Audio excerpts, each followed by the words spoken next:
Bismillahirrahmanirrahim. Alhamdulillahirabbil alamin wassalatu wassalamu ala asyrafil mursalin wa ala alihi washabihi ajmain. Kita berhenti pukul 10 lah. Kita hak minai kita ambil hak masuk Quran sebab kita start lewat dia lah.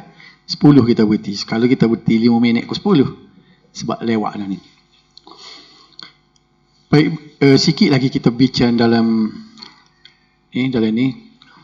Rasa hari ni tak habis juga nak masuk tajuk soal lagi tu. Kemungkinan kalau tengok target ada 9 kuliah lagi tak ada habis ulumul hadis ni sebab dia tebal. Jadi kalau tengok ke ulumul Quran tu dia tu bagi 2 lebih dah. Jadi mungkin bila kita habis ulumul Quran ada baki seminggu 2 lagi tu kita boleh buat 2 jam lah. Ha ni tak? Jadi dia sudah jugalah. Baik. Baru ni kita bincang hadis maudhu' baru ni. Ujung dah. Kita dah bincang dah hadis maudhu'. Cuma di belakangnya terdapat kitab-kitab yang disusun khusus bagi menjelaskan tentang hadis maudhu'. Muka surat berapa tu? 41. Bila kita bincang dah hadis maudhu', sekarang ni kita nak tengok ada kitab. Kitab tu dia susun kitab-kitab hadis maudhu'. Misalnya Al-Mawdu'ah oleh Ibnu Jauzi. Ni di antara lah, banyak sebenarnya. Sebab itulah yang kita boleh tahu orang tu kata apa hadis maudhu' tu kan. Mudah lah ni, kita tengok sini lah. Saya selalu respon kepada posting-posting dalam grup WhatsApp ke. Tak. Jadi kita pun kata ni hadis maudhu' ni dia lawan klik kita, dia kata mari tahu mari mana. Kita tak dah tahu, kita nak tahu mari mananya dengan ilmu kita ni. Tapi buk ada nak royaknya. Beli buk dia ni adalah. Misalnya Ibnu Jauzi, dia kupus semua dalam buk dia tu hadis-hadis maudhu'. Dia susun pula mengikut abjad. Kita cari pala hadis tu kan. Dia royak, dia ada royak sebab-sebab pula. Itu Ibnu Jauzi. Faham tak? Jadi orang lain ni kadang dia tak percaya kita royak. Dia ingat kita saja-saja nak kata palsu. Tak.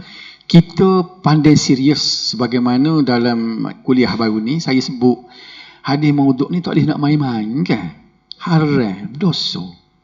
Saya bawa contoh lah baru ni. Khutbah tu imin, khutbah nikah tu. Siapa dia berani royak tu imin sebelum Jabatan Agama cetak baru ni. Sebab saya jumpa dengan Datuk Rahim baru ni, dia kata duk cetak baru dah. Dia nak tarik balik waktu nak buat mari hak baru, dia buang, dia kata. Datuk Rahim pengaruh sendiri. Dalam 2 bulan lepas saya kecek dengan dia. Jadi kerana kita pandai penting benda ni lah, sebab itu kita bersusah. Jangan weh. Sepasal cegah mungkar. Faham ni? Biar faham situ. Dia pergi faham orang, dia pergi faham nak lawan dia. Kita nak tolong dia. Dosa tu email. Ini celik semula kita. Hak berat lagi, dia pergi telajak lagi selakah. Wahabi dah ni. Saya pun naik pelik. Kita hadis palsu Wahabi selalu. Kat mana Wahabi tu? Tak satu istilah yang kita pun jadi payah kita nak buat. Baik. Contohnya ialah Al-Mawdu'ah Ibnu Jauzi. Lagi ialah Al-Lari'ul Masnu'ah fil Ahadithil Mawdu'ah As-Suyuti. Dari Suyuti pun ada. Jadi kalau lah sekiranya tuan-tuan semua ni, kalau nak tahu, saya rasa terjemuh pada lah ni. Nak tahu hadis palsu ke apa, pergi beli buku dia lah. Dia susun ada. Saya tidak pasti ada kod-kod Melayu. Inilah yang saya rujuk masa buat tesis mula. Inilah di antara buku-buku yang saya rujuk. Siapa lagi? Saya banyak sebenarnya. Albani saya tak boleh, Syaukani saya tak boleh lagi. Ni ambil 3 lah contoh. Tanzihus Syari'ah Al-Marfu'ah Anil Ahadith Syani'ah Al-Mawdu'ah oleh Ibnu Iraqi Al-Kinani. Ada lagi misalnya Al-Fawaidul Majmu'ah fil Ahadithil Mawdu'ah. Itu Imam Syaukani. Saya banyak juga rujuk pada waktu. Satu lagi ialah Silsilatil Hadithil Dha'ifah wal Mawdu'ah oleh Al-Albani. Jadi saya buat 3 ni saja. Itulah di antara kitab yang kita boleh rujuk kepada dia untuk nak tahu. Ini sebab apa? Dia akan royak sebab apa maudhu' ni. Faham ni? Sebab apa palsu? Tujuan apa dia buat tu? Supaya kita berhati-hati, beware. Jangan kita terambil hadis ini. Faham ni? Ada soalan? Tolong tanya selalu dah. Kalau ada buku dalam hati tu, tanya selalu. Sebab kita ngaji ni bukan saja nak ilmu. Kita nak cari kebenaran dah. Dia kita akan terak dalam amalan kita. Oh, lagu ni aku ngaji. Maka itulah matlamat kita ngaji ni, kita nak kalau kita kata nak bersihkan amalan kita. Sebab kita ni diambang kematian. Faham ni? Kita diambang kematian dah. Nak betul segala, ada hak tak betul, kita nak betul. Sebab itulah kalau kira kan kita leluh sikit pun kita lah. Orang bertanya dia tanya kelah saya buat ni kan. Ada orang tanya berapa rias sepala ambil, dia tanya. Dia ingat kita kutip yuran. Kita kata kita ada tujuan ni nak suruh biar celik ilmu, dan ilmu tu boleh berhasil. Mudah-mudahan kita berpakat boleh pahala dah. Kita sabar ni. Okey. Kita sabar ilmu begini untuk kita buat amalan dah. Okey. Baik, habislah. Ni dia ada berapa ni? 10 tu ada. Nak bincang 10 tu. Buanglah hadis maudhu'. Kita bincang tak ada. Tinggal 9 lagi. Ada 9 nak bincang mana pula? Kita ambil ni. Hadis matrub. Lagu mana hadis matrub? Biarlah tak ingat pun, jangan rusing dah. Allah banyak nak ingat. Tak apalah. Ada dalam buku kita, sekurang-kurangnya bila orang sebut. Ni. Apa guna yang kita nak tahu matrub ke apa? Sebab bila kita baca kitab-kitab ni, lakuk Melayu pun dia ada tulis kadang-kadang lah ni. Dia kata misalnya dia bincang-bincang, kita bacalah artikel ke apa, tak ada jumpa. Lepas pada ni mungkin kalau baca artikel ilmiah sikit dia akan tulis. Dia kata ini hujah tidak kuat kerana dia bersandarkan kepada hadis matrub. Kita tak tahu gapo kalau kita tak biasa ngaji. Gapo dia hadis matrub kan? Tapi kita tahu hadis matrub ni aku ngaji dah ada dalam sukatan. Nampak tak? Jadi kita ni panggil celik ilmu sikit. Jadi nak tahu gapo hadis matrub ni? Hadis matruk ialah hadis yang terdapat pada sanadnya perawi yang dituduh pendusta. Kalau perawi pendusta, dia jadi maudhu'. Ni orang tuduh dia. Orang tak berapa nak percaya ke dia. Maka ia mencacatkan keadilan perawi, seterusnya menyebabkan hadis itu tertolak. Tak boleh pakai hadis itu kerana dia ni orang duk cara belaka. Dia ni kalau 10 patah dia kecek 8 hak belawak. 2 je boleh pakai. Maka kalau hadis tu dia ni yang meriwayatkannya, maka jadilah dia hadis matru. Nampak tak? Kalau saya cepat duk royak ni kan tolong stop sikit. Pasal saya tu banyak ajak budak kecek cepat. Perangai cepat tak boleh nak halih. Mula hayuh duk marah sama. Kalau naik tahu rumah tu bila-bila naik tu selipar tak tahu pakuan, bila-bila cendah. Dia kata terbolah. Saya dengar perkataan terbolah. Ayah saya kata saya tak tahu berapa ratus kali. Bahasa budak terbolah. Jadi saya pasti cepat. Kecek cepat, wakil cepat. Jadi tulus stop lah. Kalau saya terbaik ni payah nak alih. Okey. Terdapat beberapa punca yang menyebabkan seseorang perawi itu dituduh pendusta. Apa orang tuduh pendusta dia? Antaranya tidak ada riwayat lain yang sama dengannya, sedangkan hadis tersebut bercanggah dengan kaedah biasa yang umum mengetahuinya. Gini, dia waktu ambil dia kata ni hadis dia. Bila tengok hadis dia tu banding dengan hadis orang lain tu, dia seorang je riwayat hadis lagu tu bercanggah dengan orang lain. Nampak tak? Ni nampak tak berapa tak boleh pakai tu. Begitu juga perawi itu dituduh pendusta. Apa kita tuduh pendusta ke dia? Apabila dia sentiasa berdusta dalam percakapan harinya. Tak boleh jadi perawi rasa puak kita ni. Bila kita kecek ni, adalah belawak dah. Hukum hadis matruk adalah dhaif dan tertolak dan ia menduduki tempat kedua. Ada kelah juga dia. Kedua mana? Selepas hadis maudhu' dari aspek kedhaifannya. Duduk sini, cuba tengok ni. Katakan ni hadis sahih, hak bawah sekali maudhu'. Enak? Dalam hadis ni hak tinggi sekali sahih, hadis maudhu'. Buanglah hak mutawatir tu kita tak bincang kan? Sahih maudhu'. Duk mana hadis matruk? Ni. Kau atas kau sahih, kau atas kau sahih. Dia duduk, kalau nombor 1 tak sahih yang maudhu', dia duduk nombor 2. Jadi berat juga hadis matruk ni, dekat-dekat dengan maudhu'. Nampak tak? Kalau dengar orang kata hadis matruk, kita kena ingat, dekat dengan maudhu', dekat dengan palsu. Maudhu' tahu dah palsu. Sebab tu ulama dia tak masuk dalam kelas lah maudhu' ni. Dia kata buat apa duduk masuk dalam perbincangannya, dia kata. Jangan bubuh dalam grup kita lah, dia kata. Dia tak boleh masuk dalam grup bubuh lain sebab dia bukan hadis sebenarnya. Bagi reka. Faham sini? Okey. Ada soalan? Boleh tu tak? Kita pergi sesuai. Baik, habislah hadis matruk, buang dia. Tinggal berapa lagi? 8. Kita ambil pula hadis mungkar pula. Ambil hadis mungkar tak cepat dah tu tak? Hadis mungkar ialah hadis yang terdapat pada sanadnya perawi yang selalu melakukan kesilapan besar. Ni. Dia banyak error, buat sikit salah. Ada benar ni kita cuba tengok saya sendiri ke ada. Aku tengok dia nota, tidak banyak salah ni. Kita mengaku ni saya salah, error memang salah. Naik salah, kita tidak teliti, kita kurang. Jadi tapi dia sebut sini kesilapan besar dia buat. Cuai, careless. Dan dia pula fasik. Fasik ni dia buat dosa besar ataupun dia mengakali dosa kecil. Itu takrif ulama. Apa makna fasik? Orang yang buat dosa besar walaupun sekali dia tak taubat. Kalau taubat tak apa pula, at-taibu minadz-dzambi kamal la dzambalah. Siapa dia yang bertaubat supaya tak ada dosa. Hadis itu. Ni dia buat dosa, dia tidak taubat, lepas tu pula dia buat dosa kecil seumur. Kalaulah ulama kata isap rokok tu dosa kan, dosa kecil. Walaupun ada kata makruh kan. Kalau orang isap rokok kalau dia kira masuk dalam fasik tak diterima. Okey. Ketiga-tiga sifat ini merupakan sebahagian daripada sifat yang boleh mencacatkan keadilan. Ada segi adil dia tu, dia cacat mana? Fasik tadi. Serta kedobitan. Kedobitan tu tepat mana? Cuai. Jadi fasik pun ada dia, cuai pun ada dia. Dia menjejaskan dua benda, dua tunggu ni. Keadilan pun terjejas, kedobitan pun terjejas, menyebabkan hadis itu ditolak.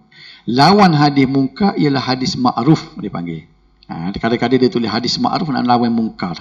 Hadis ma'ruf ni hadis yang boleh diterima. Hukum hadis mungkar ialah dhaif dan menduduki tempat ketiga selepas hadis maudhu' dan matruk dari sudut kedhaifannya. Kita pergi kau tadi. Ni ada kursi dah ni. Tempat pertama boleh kau maudhu', tempat pertama di segi dhaif ni. Bukan tempat pertama molek dah ni. Tempat kedua duduk di matruk. Dia duduk sini mungkar. Apa dah? Boleh dah? Saya buat gen ni takut baca tu payah faham. Buat gen ni mudah faham dah. Duduk situ dia. Buanglah pula mungkar ni. Tinggal lagi 7 pula kita nak bincang hadis mu'allal. Hadis mu'allal pula. Hadis mu'allal ni belah mana? Hadis mu'allal ialah hadis yang mengandungi illah, cacat, yang boleh menjejaskan hadis tersebut. Sedangkan pada zahirnya ia selamat daripada segala kecacatan. Tengok zahir macam tak cacat, tapi ada cacat. Pakar-pakar hadis dia boleh kenal, ini cacat, dipanggil mu'allal.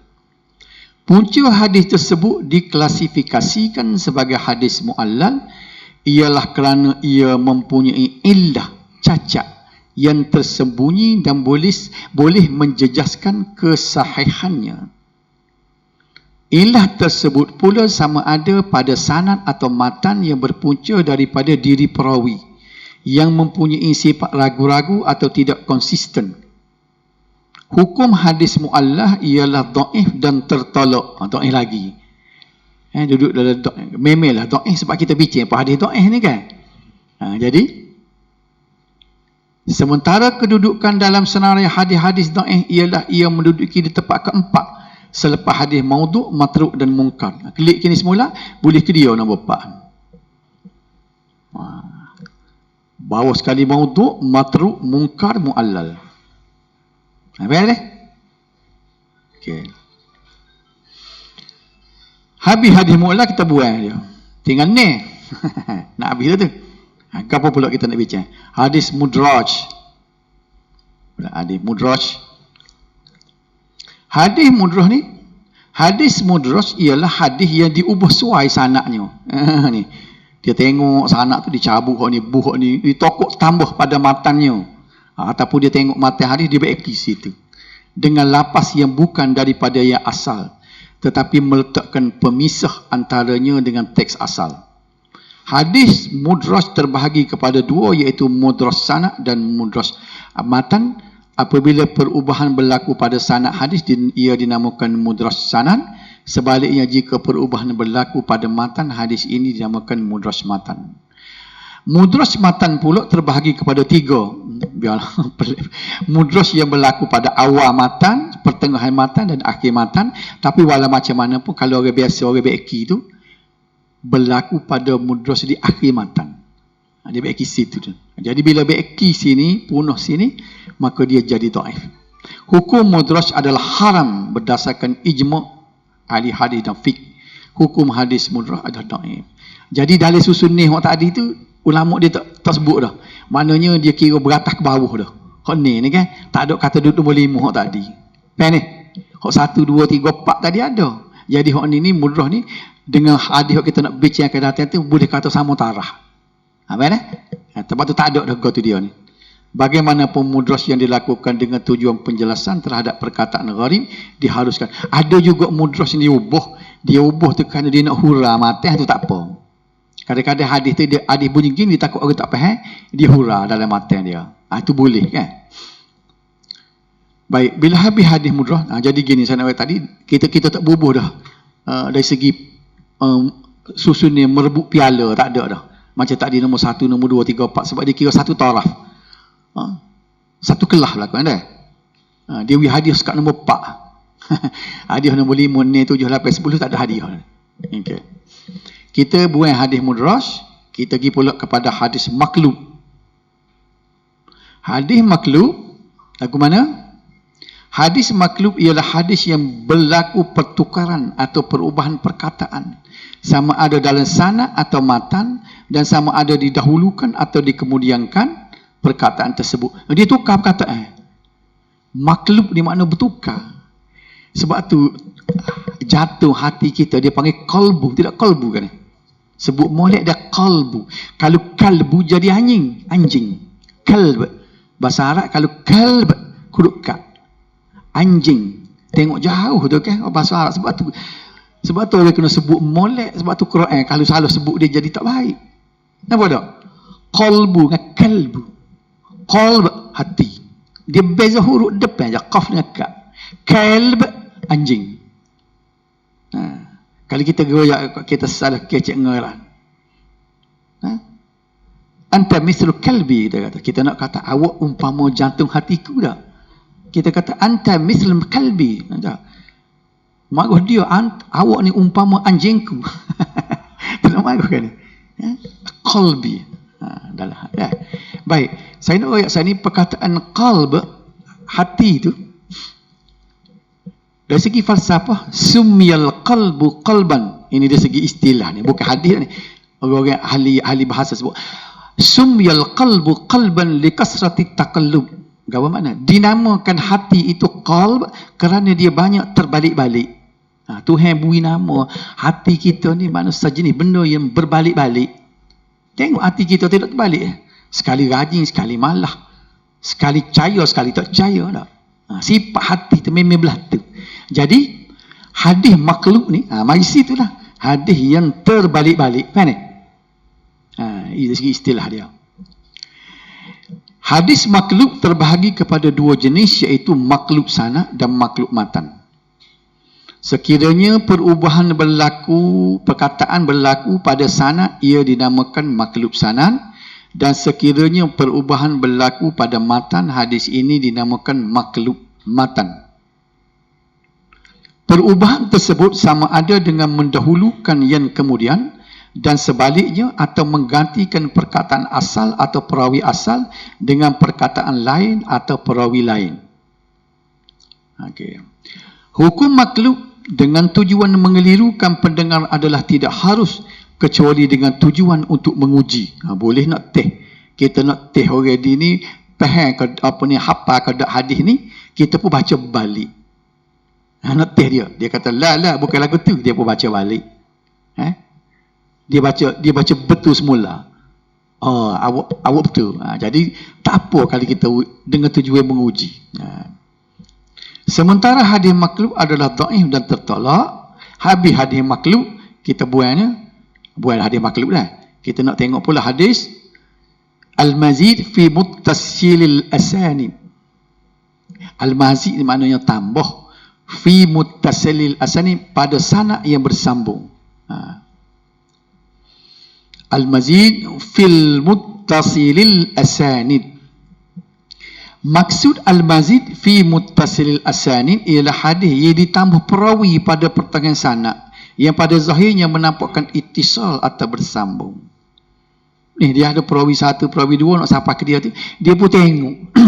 Tak berapa harap tengok perawi ni, takut orang pergi kritik. Pasal ada budak ni orang yang perawi celah ni tak berapa sikoh dah. Tak jadi sahih hadis tu. Faham aku nak guano. Dia pergi tambah tepat tulah juga katakanlah. Dia kata daripada Husin dan Abdul Rahman. Dia bubuh. Dikira macam dua orang situ. Daripada orang ni, padahalnya hadis hasannya pada orang ni kepada Husin. Husin ni tak berapa sikoh. Dia kata daripada orang ni dia dengar oleh Husin dan Abdul Rahman. Dia royak kata bukan Husin seorang dengar. Dia kita tambah seorang lagi. Nampak tak? Jadi orang tengok Abdul Rahman, boleh percaya sebab Abdul Rahman ni sikoh. Jadi rupanya jenayah lagu ni ulama dulu pernah buat. Tidak ulama lagu ni, kita kira orang dulu perawi hadis ni pernah buat kerjaan lagu ni semata-mata nak suruh orang yakin dengan hadis dia. Nampak lagu ni pun ada kesah ke hadis palsu, ada orang buat lagu ni, dikesan oleh ulama. Tambahan yang dibuat itu kemungkinan 1 atau 2 perawi. Hukum tambahan yang dibuat pada sanad hadis adalah tertolak dengan syarat apabila dibuat perbandingan dengan sanad yang tiada tambahan, ternyata perawinya lebih thiqah. Okey. Dan perawi tersebut hendaklah menyatakan dengan lafaz yang pasti bahawa dia mendengar daripada perawi yang ditambah sedangkan dia tidak mendengarnya. Kalau cacat salah satu syarat tersebut, maka hadis tersebut dianggap bersih daripada tambahan. Kalau daripada ta'dil lah. Baik. Sampai sini ada berapa lagi? 4. Kita buanglah. Tinggal 3. Hadis ni kita bincang pula hadis muttarid. Muttarid ni adalah keadaan kalau kita kira kan muttarid macam kehuhara, kacabila. Kalau kita kata kalau duduk dalam laut tu ombak dia bergelombang muttarid gitu dah. Jadi hadis muttarid ialah hadis yang diriwayatkan dengan berbagai-bagai lafaz dan mempunyai maksud yang berbeza tetapi mempunyai persamaan dari segi kekuatannya. Hadis ni sebenarnya kuat berlaku nak kata dhaif tak dhaif. Tapi lafaz macam-macam. Maksud pula pelik-pelik maksud dia tak, kita nak serasi tak boleh. Dia panggil hadis ni hadis huhara. Nampak tak? Jadi banyak lagu ni bakal ini menggambarkan bahawa hadis muttarid mesti mempunyai riwayat yang banyak dan berbeza-beza dari sudut pengertian yang tiada jalan bagi menyatukan pengertian tersebut. Jadi ulama duk study tengok ada 4-5 ni hadis. Hak ni kata lagu ni, hak ni kata lagu ni. Lapah macam-macam.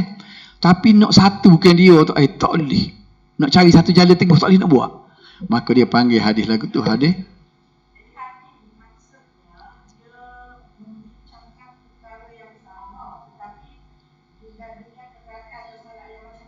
Ya betul.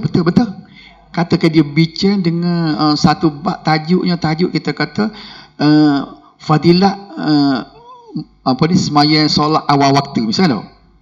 Hak ni matlamat ni sama. Tapi kita tengok tu maksud dia lagu lain. Hak ni royak menceritakan kelebihan lagu ni, kelebihan tu tidak sama misalnya. Hak ni kata lepas tu pula lapah tu macam-macam.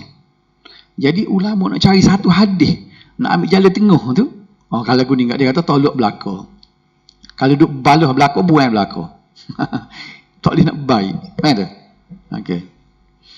Di samping itu, kesemua riwayat tersebut adalah mempunyai kekuatan yang sama.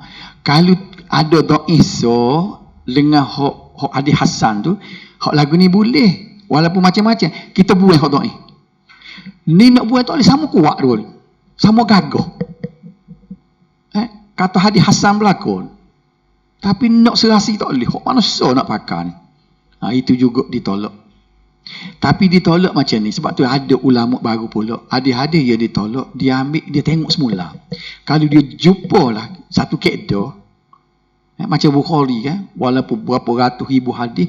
Dia ambil 9,000 lebih. Tak? Dia bubuh dari tu.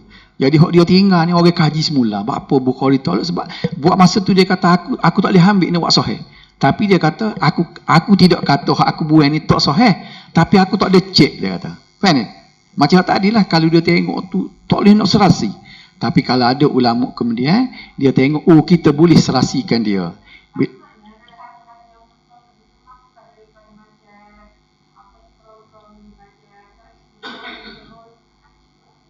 Hadis Bukhari. Dia hadis Bukhari ni kalau keadaan lagu tu dia buat dulu lagi. Hadis Bukhari ni dia tak nanti ke, dia tidak nanti ke itu. Dia memang sensitif, sebab tu dia jadi duduk kelas 1 dia ni. Dia tengok kalau anak tu meriwayatkan daripada ayah kan. Ada satu hadis tu daripada tok ni, daripada cucu meriwayatkan daripada tok dia. Pada dia study tengok tu, macam dia tengok tok dengan dia tengok syarat lain cukup. Dia tengok tok dengan anak tu macam ada satu chemistry yang molek dua tu. Dia bimbang takut cucu ni taksub kepada tok dia. Nampak tak? Dia buat. Tiba-tiba An-Nasai ambil hadis tu, An-Nasai kata sahih. Tu riwayatnya. Ia jadi Bukhari tu, jadi duduk kelas 1 tu. Sebabnya dia sangat sensitif untuk meletakkan sesuatu hadis tu dhaif. Dia teliti sungguh. Padahalnya orang lain kutip terbukti sahih juga. Macam tadi An-Nasai tengok, hak Bukhari tengok tinggal tu, sebab An-Nasai dia kedian lagi dah. Dia cek tengok, dia kata hak Bukhari tolak tu sahih rupa-rupanya. Nampak tak? Dan Bukhari sendiri pun dia tidak kata, pandai Bukhari dalam statement dia kan. Dia kata aku hanya percaya sebanyak ni saja hadis. Dan semua yang aku pilih ini adalah terbukti sahih. Tetapi aku tidak katakan yang aku tinggal itu tidak sahih. Faham tak?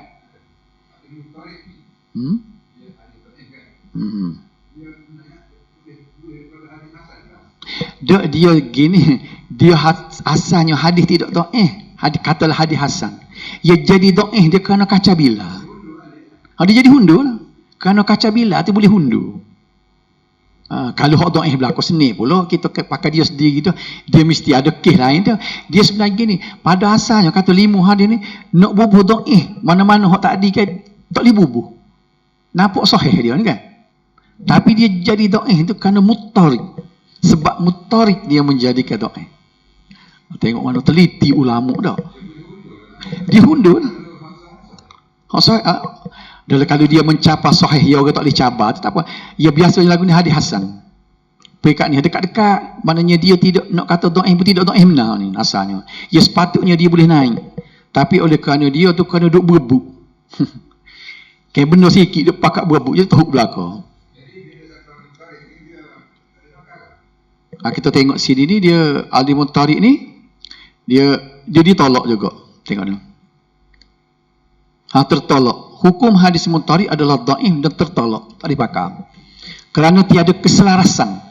Maksud hadis yang menggambarkan perawi tidak dhabit, yang merupakan salah satu syarat hadis makbul. Faham tak? Okey. Habis tu deh. Kita pergi pula. Nak habis tu. Muttari, buai muttari, tinggal 2 dah. Hadis musahhaf. Hadis musahhaf. Hadis musahhaf ialah hadis yang diubah perkataan dalam matannya kepada perkataan yang tidak diriwayatkan oleh perawi yang siqah. Dia ubah. Hak tadi dia pergi capu. Dia tukar. Hak tadi kita ada dah hak jenis tukar, hak jenis capu. Hak ni tak. Dia pergi ubah sebuah perkataan. Satu perkataan dia ubah perkataan lain. Nak sekuat.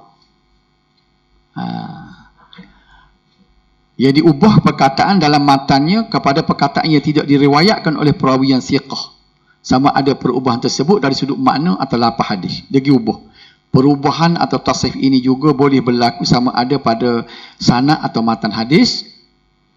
Ia berlaku melalui pendengaran, iaitu dengan mengelirukan pendengar melalui bacaan yang kurang jelas dan seumpamanya. Ni ramai orang dia ejah dah. Pemberita lah biasanya. Bila dia tu berniat tak molek pada orang yang dia temu doga, dia wawancara. Dia pergi ubah perkataan kawan tu. Kawan tu tak kata lagu tu. Dia pergi ubah. Ada tujuan dia tu. Dia nak suruh bila dia siar tu ke media sosial tu, orang pakat balung. Tu matlamat dia nya. Apa dah? Dia ubah perkataan. KJM pemberita buat lagu ni ada dah orang buat dalam dulu. Ada tujuan-tujuan tertentu. Atau melalui penglihatan, iaitu dengan mengelirukan pembaca dengan melalui tulisan yang kurang jelas dan seumpamanya. Ada kadang-kadang hadis tu diriwayat dengan kitabah, dengan tulisan. Dia pergi ubah tulisan. Okey. Sekalipun tasrif boleh berlaku pada lafaz dan juga makna hadis, tetapi kebanyakannya berlaku pada lafaz hadis, iaitu dengan mengubah lafaz yang lain. Tasrif juga bermaksud mengekalkan lafaz yang sedia ada tetapi membuat tafsiran yang berlainan kepada maksud asal. Dia tafsir pada juga, dia tidak ubah. Hukum dia, mushaf ini adalah dhaif juga dan tertolak. Jadi kelah dia kelah tertolak juga, sebab tu dia tak bubuh nombor dah ni. Habis. Di mushaf kita buat, tinggal lagi. Hadis syaz. Syaz ni maknanya terpencil. Terpencil. Apa dia hadis syaz? Hadis syaz ialah hadis yang diriwayatkan oleh perawi yang makbul, tetapi bercanggah dengan riwayat yang lebih baik daripadanya. Hadis diriwayat oleh perawi yang makbul. Ingat molek ni. Bukan perawi dhaif. Perawi ni boleh terima. Walaupun dia tidak sehingga siapa pekak tersangat dhabit ke tersangat adil dah. Tapi dia ni masuk dalam kategori boleh diterima perawi ni. Kalau kita dengar orang riwayat kata perawi ni, okey boleh dah. Tapi hadis yang dia bawa tu bercanggah dengan hadis yang lebih sahih pada dia. Nampak dah? Asalnya kalau dia tu, orang ni kalau dia riwayat hadis dia tu selari dengan orang lain, boleh terima dah dia. Kan? Sebab batin tubuh dia tu layak meriwayatkan hadis dan dia sudah makbul. Apa yang sini dah? Tapi bila tengok maksud hadis dia bercanggah dengan hadis lain. Saya tak ada nak cari contoh. Mudah kalau kita cari contoh hadis syaz, mudah je carinya. Dia buat mari satu hadis menggambarkan satu benda, satu hukum lagu ni, kata-kata bawa hukum. Tengok dalam hadis lain bercanggah dengan hadis lain. Hadis lain kata tak boleh, dia kata boleh lah misalnya. Kan? Jadi kalau lagu tu perawi yang makbul ialah perawi yang lebih ni gini kan.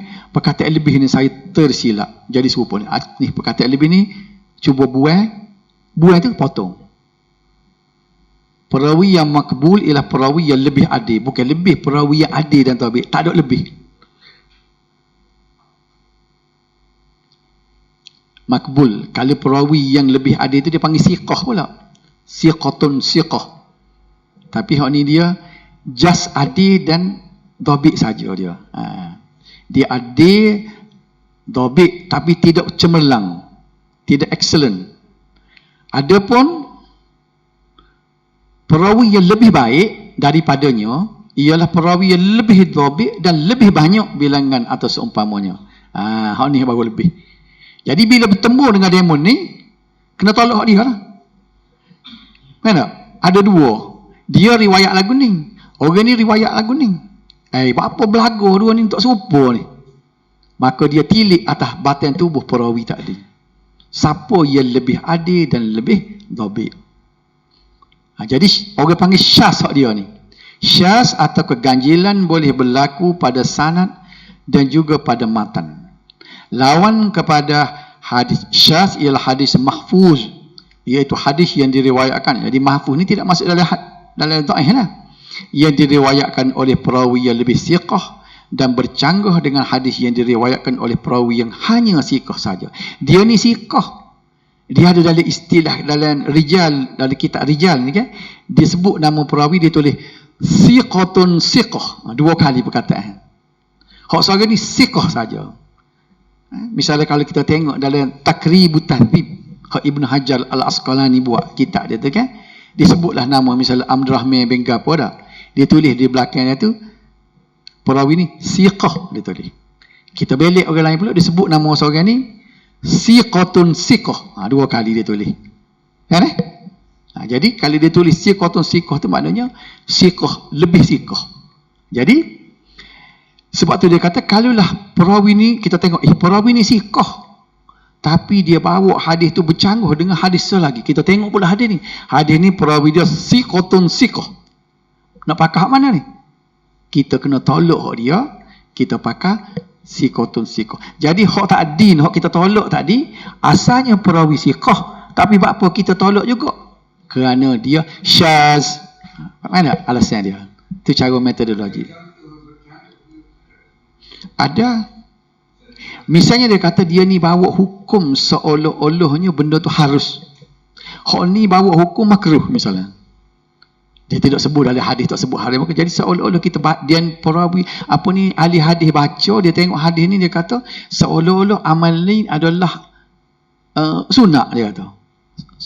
Jadi dia tengok hadis lagi, hak ni kata makruh. Manusia nak pakai dua ni. Maka kita tilik tengok hak mana untuk kita kategorikan sebagai syaz.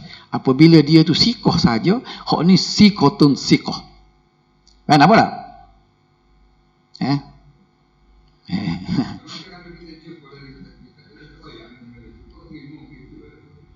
Tu sebabnya kita kena, bila kita jumpa, betul juga, bila kita jumpa satu hadis, dia ulama-ulama kata tak boleh kita nak beramal selalu. Kita kena tengok apa huraian. Kita kata, hadis ni siqah ni, perawi siqah ni. Nanti dulu hukum ni. Ulama-ulama misalnya, kalau kita kata Ibn Hajar, bila dia masuk dalam Bulughul Maram, contoh dia. Dia bawa satu hadis. Dia bagi hadis lain. Dia royak. Hadis ni bercanggah kerana perawi ini lebih siqah daripada hadis ni. Nampak tak? Hadis tadi adalah syaz. Dia akan sebut. Sebab itulah. Apabila ni yang orang marah kadang-kadang orang yang tidak aliran hadis ni, dia marah betul juga alik dia. Dia marah ke orang golongan hadis ni. Jumpa hadis beramal lalu dia kata. Tapi sebenarnya tuduhan dia tu selalu umum. Tidak semua orang lagu tu. Kan tak? Jadi kita kena, bila kita tengok satu hadis, kita kena jenguk tengok kepada ulama-ulama fiqh. Kalau dalam bidang fiqh. Misalnya kita kata Imam Nawawi kata guano dari segi hukum ni. Sebab Imam Nawawi bila nak bincang satu hukum, dia ke bawah hadis. Dia buat. Sebab itulah dalam kitab hadis itu sendiri, kitab-kitab hadis sendiri dia menyusun hadis-hadis itu mengikut bab. Kan tak? Hak tak mengikut bab ni macam Musnad Ahmad. Dia tak ada bab dalam dia pakai sanad. Kan tak? Dia kira atas nama perawi. Misalnya Muwatta Imam Malik, dia tak ada. Dia tidak berbab. Tapi tidak berbab pun ada dia buat masalah, ada perbincangan dia. Misalnya Bukhari, bila dia nak buat, dia nak susun sesuatu hadis, kita kena tengok dulu dia tok hadis ni. Bila kita jumpa hadis, tengok ni kan, kalau kita jumpa hadis Bukhari, kita kata sahih. Nampak hukum ni, kita nak cuba ambil hadis ni untuk menyatakan satu hukum. Kita kena tengok Bukhari bubuh dalam bab mana hadis ni. Ni banyak orang silap ni. Dia ambil hadis tu, dia terus guna lalu. Kita tengok Bukhari bubuh ni dalam babul wudu, dalam bab wudu ke, ataupun dia bubuh bab benda lain. Tak? Jadi situlah kita kali pada peringkat awal kita boleh tahu dah maknanya hadis ni sebenarnya nak menyatakan gapo. Sebab apa? Sebab Bukhari bubuh hadis ni dalam bab tu.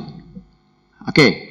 Nak detail lagi, maka kita kena tengok kitab-kitab fiqh yang membincangkan satu-satu tajuk, misalnya dalam Ibn Hajar kah ataupun dalam kitab Ibn Nawawi. Apa ada contoh Ini kaedah kita berinteraksi dengan hadis. Kalau pakai hadis saja gitu saja, mana kita tidak akan tahu hukumnya sebenarnya. Sebab ulama-ulama dia telah mendalami dengan buat perbandingan di antara banyak-banyak hadis ni, hak ni kata lagu ni kata ni, sehingga dia boleh buat satu rumusan. Ini metodologi ni nak kepada orang betul-betul faqih, tak sampai kepada kelas kita baru-baru tengok hadis dengan terjemah tak boleh buat. Tak boleh main bokor, buat hukum sendiri. Bokor, hadis Bukhari, bokor Muslim, buat hukum sendiri. Kita tidak tahu benda-benda lagu ni. Nampak tak? Bila kita ngaji ada hadis syah, hadis gam ni, benda-benda ni lah kita tidak tahu. Nampak tak? Jadi kita ngaji ni kita tahulah ini metodologi dia.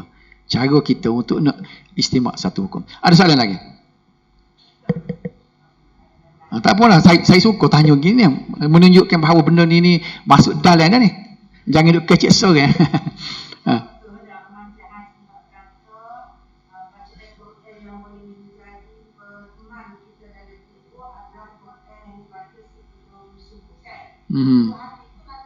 Okey ni, saya ni tidak hafal hadis ni. Kalau boleh gini, kalau nak tanya saya kan, kena buat mari hadis tu pala lagu mana? Hadis tu sebut lagu mana? Kadang-kadang orang tanya kok Melayu payah, saya kena terjemuh nak pula. Terjemuh tak kena, kita tahu lapar hadis. Misalnya dia kata man qara'a, misalnya siapa dia membaca. Kita boleh cari, ambil pala hadis tu man qara'a, kita cari dalam dia panggil dari mu'jam dia tu kan. Kita search dia akan jumpa. Jujur, kita cari hadis tu, dia akan royak hadis tu bertarah lagi sekian-sekian. Dek gini, saya kata gini, buat mari saya. Kalau buat mari saya, kalau ada pala hadis tu, insya-Allah saya cari jumpa.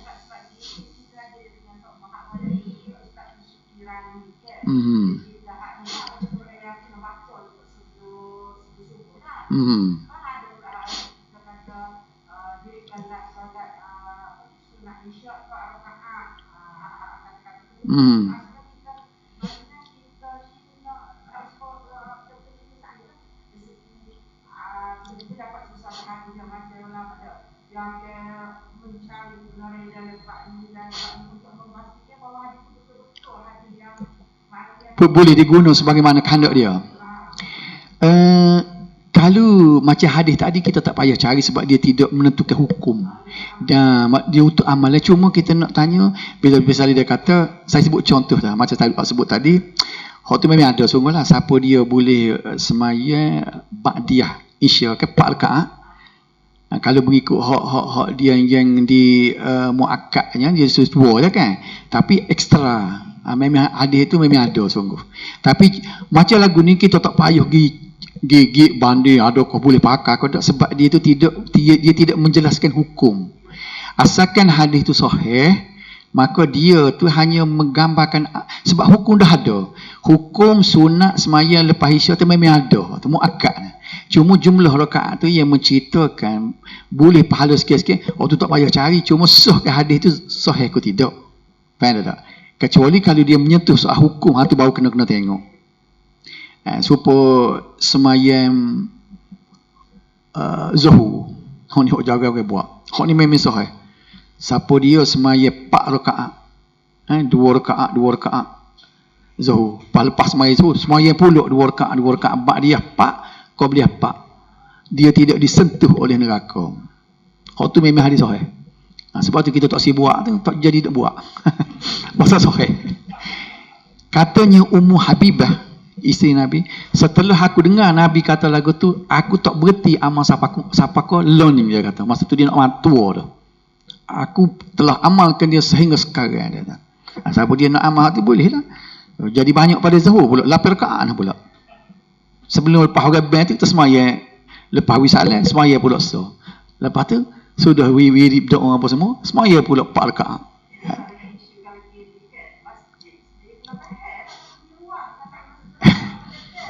Ada 15 minit dia buat 10 dia semayang ni.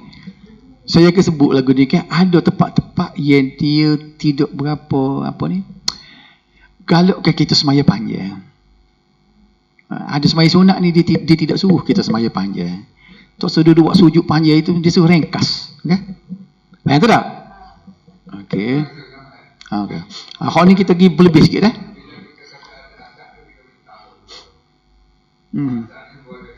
Dua tu muakkad.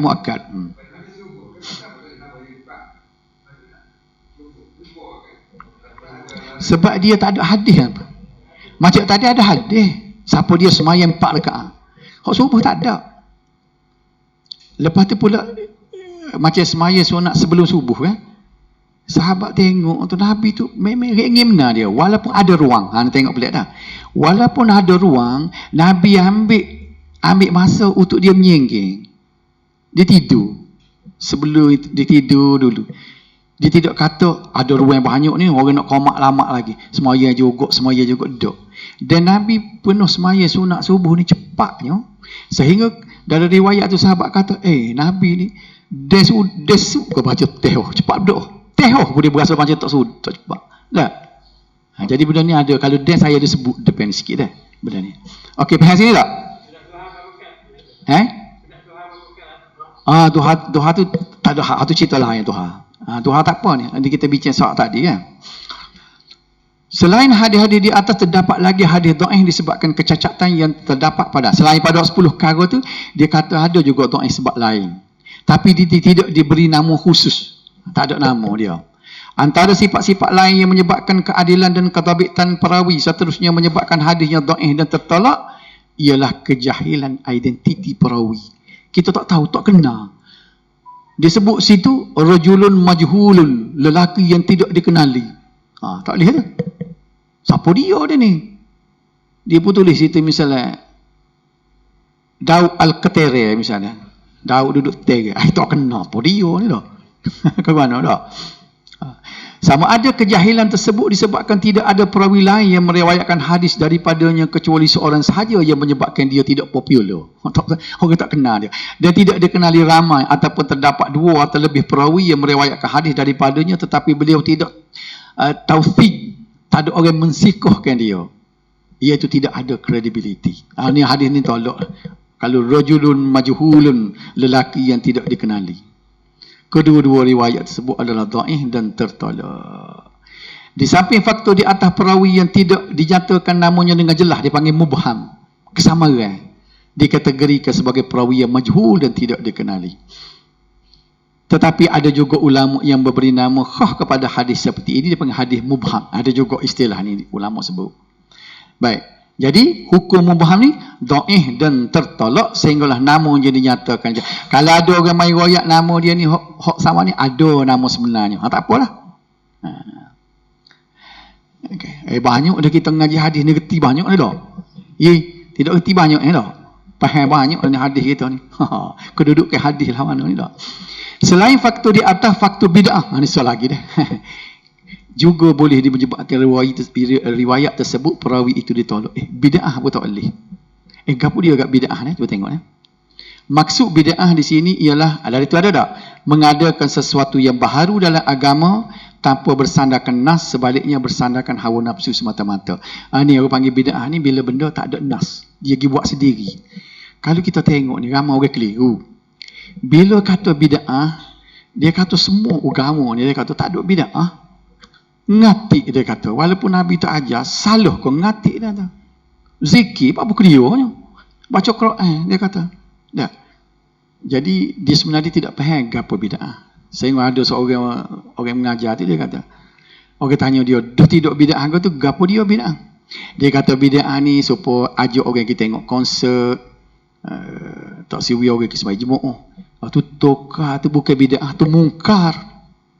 Dia tukar. Cuba tengok dah. Kita nak tahu benda, kita pergi kotak arif.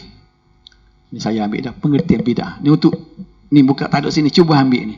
Cuba faham. Saya nak suruh faham ni dah. Kalau duduk kecil bab bid'ah, cuba tengok ni. Kita ambil Asy-Syatibi. Imam Asy-Syatibi dalam kitab Al-I'tisam.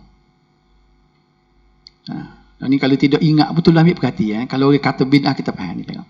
Ni kalam perkataan Imam Syatibi. Dia kata tariqatun fid din mukhtara'atun tudahi syar'iyyah yaksudu suluk 'alaiha bil mubalaghah fi ta'abbud lillahi subhanahu. Makna dianya satu jalan dalam agama yang direka-reka. Ni jalan agama. Bukan tengok konsert, bukan kata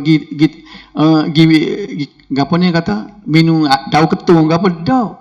Hak tu mungkar. Ni jalan agama. Jalan agama ni tak semayang, mengatik, zikir. Ni jalan agama ke tak? Baikwah. Tu semua jalan agama. Pada jalan agama pula yang direka-reka.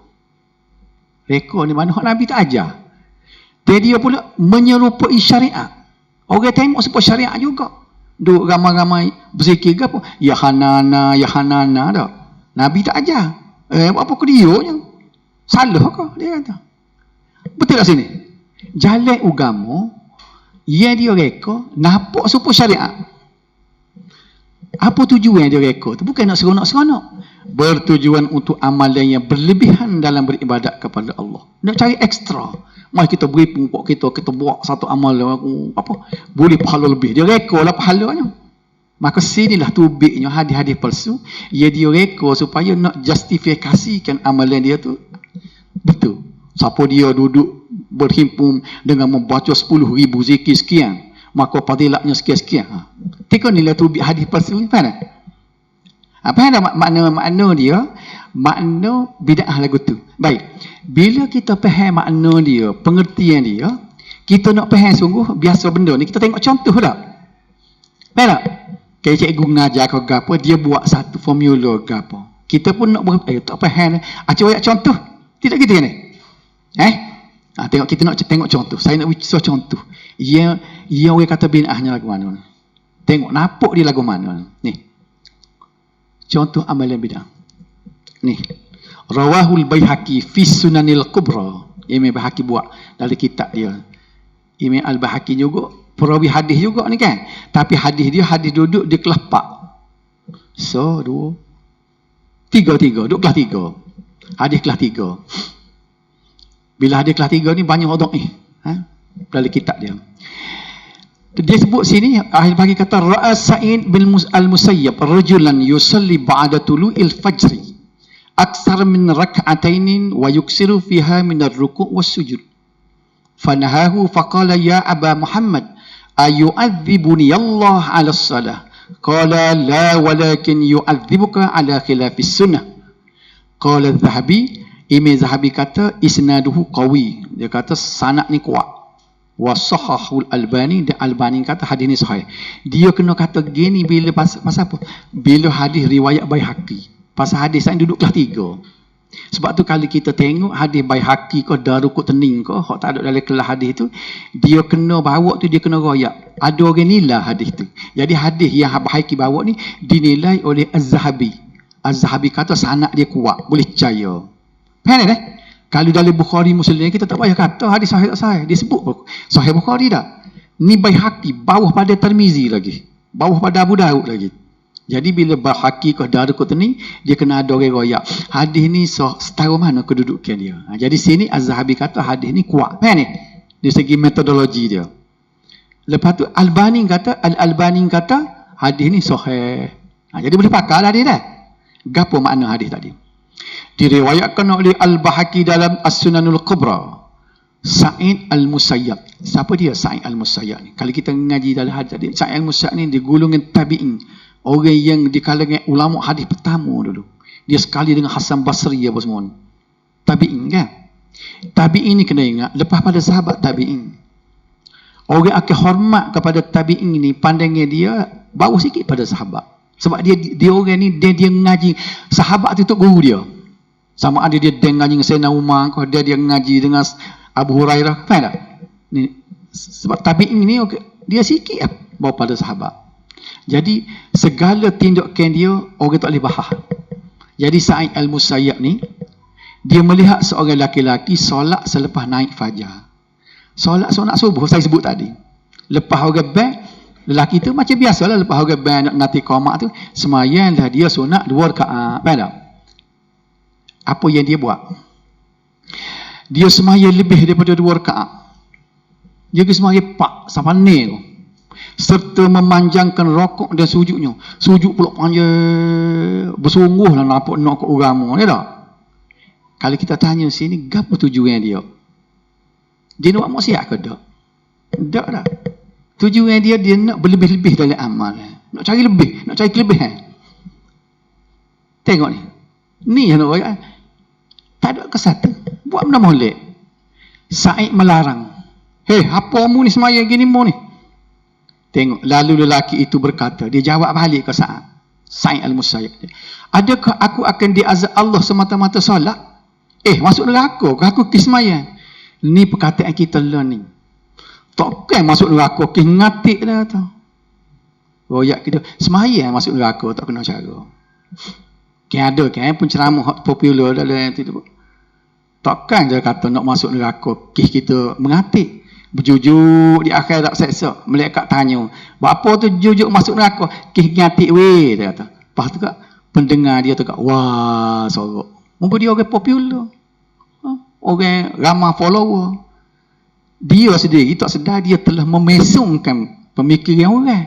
Orang nak faham masalah bid'ah, jadi tak faham balik. Sebab dia guna dengan populariti dia. Takkan masuk neraka dia tak ngatik. Jujur dia kata. Mereka tanya apa tu masuk neraka? Ngatik weh. Apa? Seolah-olah benar dia. Wah, sorok. Kita kata weh tengok. Tak betul dia. Bukan ngatik lah kata semaya masuk neraka. Kan tak? Saat jawab, ni nak jawab kalau rela ni kau. Wah bukan dia ni. Kita berzikir, pakai masuk neraka. Tak aja dengar buah ni. Cikgu Hassan, aja dengar. Orang kecil aja dengar. Tak aja dengar. Orang kecil lah kau tu.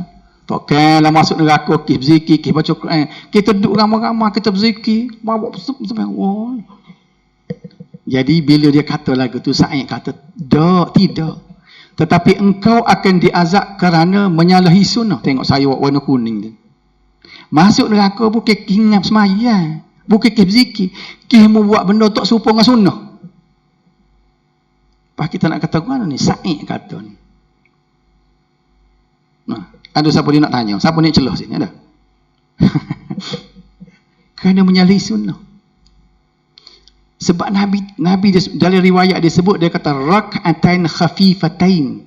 2 rakaat yang ringkas seperti saya sebut tadi. Ringkas. Muak tak serupa dengan Nabi. Orang tak kata apa bila Sa'id kata. Gapo yang kita boleh pengajaran daripada sini. Rupa-rupanya salah kita beramal ni kan semata-mata tak serupa sunnah. Itulah kita sebabnya kita nak tegakkan sunnah. Ya kita buat kelah hadis macam ni. Faham tak? Boleh tak tuan-tuan semua ni rasa kepentingan belajar hadis metodologi dia supaya kita dapat tahu sunnah yang sebenar. Sebab apa? Tak kena dengan sunnah salah. Salah setara mana? Ni lah buahnya. Faham? Jangan duduk dengar lah buah-buah tok lebat. Dia tak duduk ngaji bagian ni buah tok lebat. Kalau kita kata gitu, dia kata agah. Nah, tidak agah nak rakyatnya. Cuba perhati molek. Study molek jadi duduk main. Bila orang sebut ke merah copi telinga selalu. Macam saya kata tu ada. Bila kita tegur moga ni. Bahasa dia pokok wahabi lagu ni. Tengok. Tak ada kena mengenal. Dia tak ada. Dia mampu hujah. Tak ada orang lain tempat dia gatu. Tanya. Gapa? Aku nak cari gapa? Wahabi. Ga je bukan. Orang lemah kan. Jumpa kayu buruk. Ga dia bukan. Bukan wahabi ya.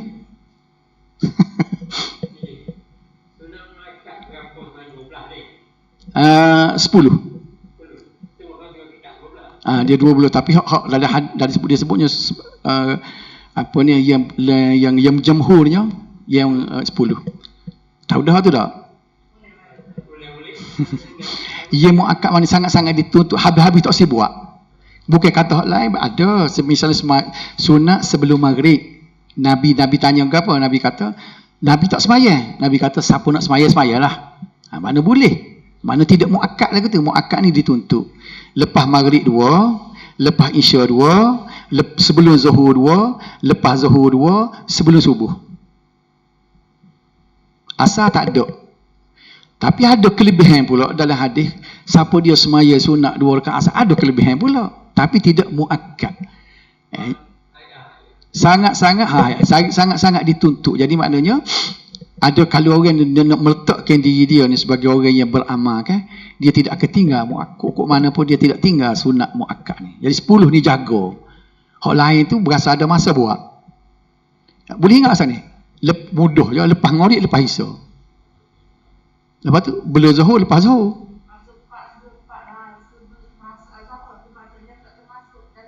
Hak 4 tu tak termasuk muakkad lah.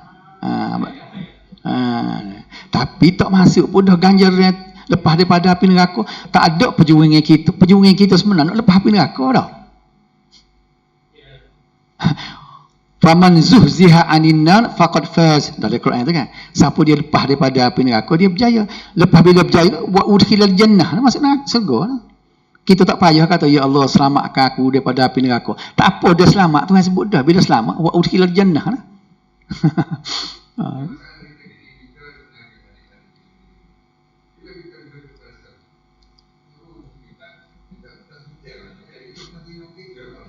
Kita kena kecek dengan dia. Jadi ustaz ni ngajar saya duduk mata dia. Bapa ya jenis dia berasa kalau orang tanya untuk orang ni etik dia. Dia sebut bila ni dia sebut kalau nak tanya apa tu? Nak tanya apa nak soal? Apa lagu tu? Kita kena buka. Saya suka benar kalau orang tanya. Masjid tu kata kita nak beli apa tu portable mikrofon macam ni, nak beli ke orang muslimat sebelah. Dia duk nanya saya tak dengar. Tak beli lagi. Kena beli. Biar kita saya suka kalau orang bertanya. Dia kalau boleh dia tanya hok kita tak erti. Kalau tanya soal yang mudah tak ada guna, tidak meningkatkan orang panggil ilmu kita. Saya suka kalau orang tanya macam dalam kelas ni. Biar teruk saya tak boleh jawab. Pasal apa? Bila saya tak boleh jawab, saya akan klik study. Bila saya tak boleh study, tak jumpa belakang saya ni ramai ulama, saya diberi kemudahannya boleh jumpa dengan ulama dengan mudah. Kita kata dalam Kelantan ni tak ada nombor satu. Tok Peti orang panggil, tak ada Tok Peti dah. Mufti saya boleh jumpa bila-bila masa. Nah, tu yang beri kemudahan kata. Saya kalau jumpa, tak ada soalan yang saya tak boleh, saya klik study. Kalau tak jumpa, saya cari orang ni. Saya sangat suka kalau cari soalan-soalan yang mencabar. Ni tak boleh orang tanya tu kan mula celak kali. Tanya acak kali sikit dia berasa itu, dia mula tak mari mengajar. Banyak orang dah ya dah. Mari mengajar, dia kata orang tanya-tanya enggak. Dia suka nanya, dia tanya-tanya. Ustaz tu terasa nak cabar dia. Minggu depan tak mari lah. Ni gapo dia perangai. Kita nak bincang. Nak bincang lah sebab dia meroyak bagian pelik. Mana? Kita duduk mengajinya, bila kita nak tidur malam, apa ni? Di antara doa yang sunat kita baca, dalam dua hadis Bukhari Muslim, dia kata, Bismika Rabbi wada'tu jambi. Kaji dengar hal ini. Antara doa. Wabika arfa'u in amsaktan nafsi farhamha wa in arsaltaha fahfazha bima tahfazu bihi ibadakas salihin. Ni ada, bila kita duduk tu, dia suka kebah-kebah tempat tidur, baca saat ni. Tiba-tiba mari orang dalam YouTube tu dia kata, bila kita nak tidur malam, kita baca Bismillah 41 kali. Dan kita hadiah kepada ahli naubah. Pasal ahli naubah ni, bila kita tidur malam, dia mari jaga kita. Tu jadi muka lain dah tu. Kita suruh rijalul ghaib, ahli naubah ni jaga kita. Hak dalam, hak Nabi ajar tadi, wabika arfa'u. Aku suruh aku ni kepada mung Tuhan. Kita suruh Tuhan jaga kita. Dia ni suruh orang gaib jaga. Katanya apa ni, saya tidak ingat daripada, kalau tidak Syekh Mula Ali Al-Qari ada. Dia kata ahli naubah ni rijalul ghaib ni ada. Iaitu makhluk gaib. Dia kata makhluk gaib ialah jin. Tebellah. Seruh kat ahli naubah, seruh ke jin. Siapa dia kata? Ni ulama kata. Ahli naubah dia kata huwa rijalul ghaib. Maknanya orang yang itu. Orang yang gaib dia kata. Dia rijalul ghaib huwa jin kata. Rijalul ghaib ni jin kata.